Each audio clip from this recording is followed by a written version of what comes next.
दिनों के नाथ बाड़े दीनानाथ।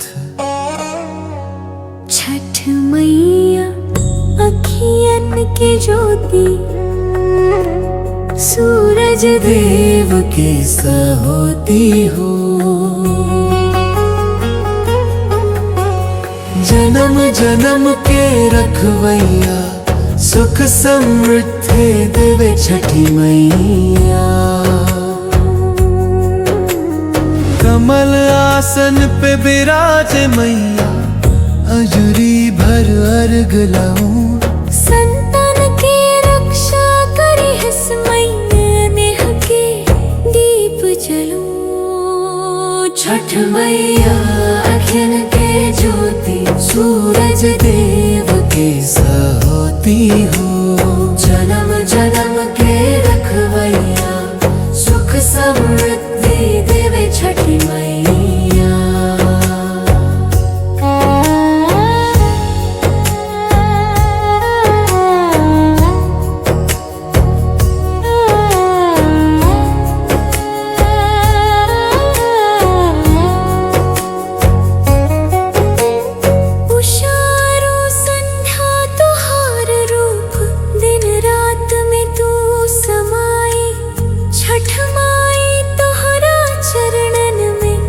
जन के नेह समाई। छठ मैया अखियन के ज्योति, सूरज देव के सहोती हो। जन्म जन्म के रखवैया, सुख समृद्धि देवे छठी मैया।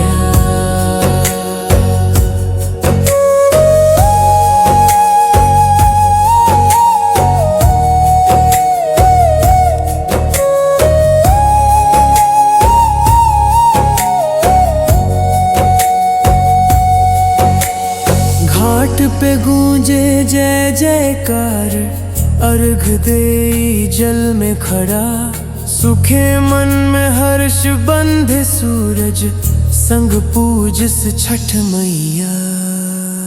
छठ मैया अखियन के ज्योति,